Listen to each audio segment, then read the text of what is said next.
For example کہ ہم job پہ جاتے ہیں، پورے دن کام کیا ہوا ہے، بٹ ہم گھر جا کے اگر ٹائم نہ دیں، جا کے موسٹلی اب دیکھا جاتا ہے کہ جی موبائل یوز کرنا شروع کر دیتے ہیں، وہ ویڈیوز وغیرہ اس طرح دیکھ کے ٹائم گزارتے ہیں اپنا، اپنی وائف کو اس طرح ٹائم دیتے ہی نہیں ہیں، تو وہ کتنا اثر ڈالتا ہے اس رشتے کا؟ بہت زیادہ اثر ڈالتا ہے جناب علی. میں تو اکثر لوگ جب میں کپل کوچنگ کے سیشن کرتا ہوں، میں ان سے کہتا ہوں گھر جا کے ٹی وی ٹائم نہیں، بیوی ٹائم ہوتا ہے. آپ جب گھر پہنچے ہیں، آپ اپنے موبائل فون کو کہیں اوپر رکھ دیجئے، ٹھیک ہے، کال آئے تو اٹھائیے، اس کے علاوہ کوئی کام نہیں کرنا چاہیے. وہ بچے بھی اگر آپ کے گھر میں ہیں، ان کو آپ انجوائے کریں، بیوی کو آپ انجوائے کریں، بیوی آپ کو انجوائے کرے.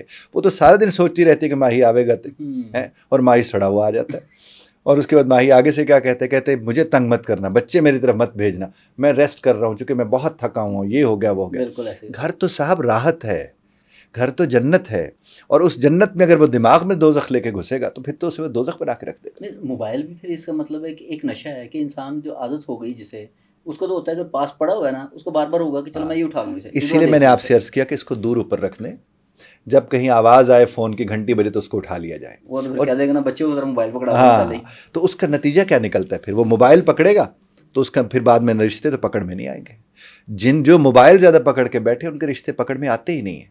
تو دوسری بات دیکھیں، چلو ہسبینڈ وائف کا تو جو ہو گیا، بچے سے آپ موبائل کیسے چھڑوائیں گے؟ آپ تو فیڈر نہیں پی رہا بچہ موبائل کے بغیر. ایسا ہی ہے. تو وہ پھر ہماری بہنیں جو ہیں وہ کیا کرتی ہیں، وہ خود اپنا موبائل دیکھتی رہتی ہیں. اسے کہتے میں اسی پہ بات آتا ہوں کہ ہماری لاسٹ ہم نے ٹاپک اس بچوں پہ بات کی تھی کھانے پہ، اس میں ہم نے یہ موبائل کا ڈسکس کیا. نیچے ایک خاتون نے کامنٹ کیا کہ جی میں اگر بچہ میرا کھانا کھا رہا ہے موبائل دیکھتے ہوئے تو میری تو سکون ہے، میری تو آسانی ہے، میں تو ایسی کروں گی. اس آسانی کا نقصان ہے میری جان. میں نے بھی کامنٹس دیکھیں، اسی آسانی کا تو نقصان ہے. اب کیا ہو رہا ہے، ADHD اور آٹزم پہلے کبھی سنی تھی ہم نے؟ نہیں، اب تو سننے میں آتا ہے. ہر چوتھے پانچویں گھر میں یہ دیکھنے کو مل رہا ہے. اور جب یہ کیوں سننے کو مل رہا ہے؟ چونکہ بچے کا تعلق انسان کے ساتھ وہ نہیں رہا، ریل کو وہ دیکھ رہا ہے، کمیونیکیٹ نہیں کر رہا وہ اس کے ساتھ.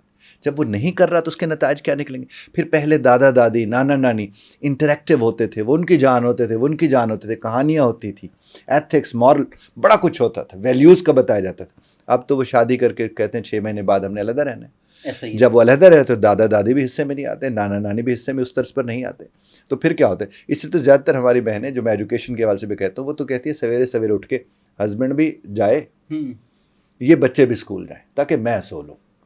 تو اس کے بعد تو قسمت سو جاتی ہے میری جان. اور دن کا تو وقت ہی ایسا ہے کہ اس میں نہ مرد کو سونا چاہیے نہ عورت کو سونا چاہیے، چونکہ دن کو میرے رب نے تو جاگ کے کام کرنے کے لیے بنایا ہے.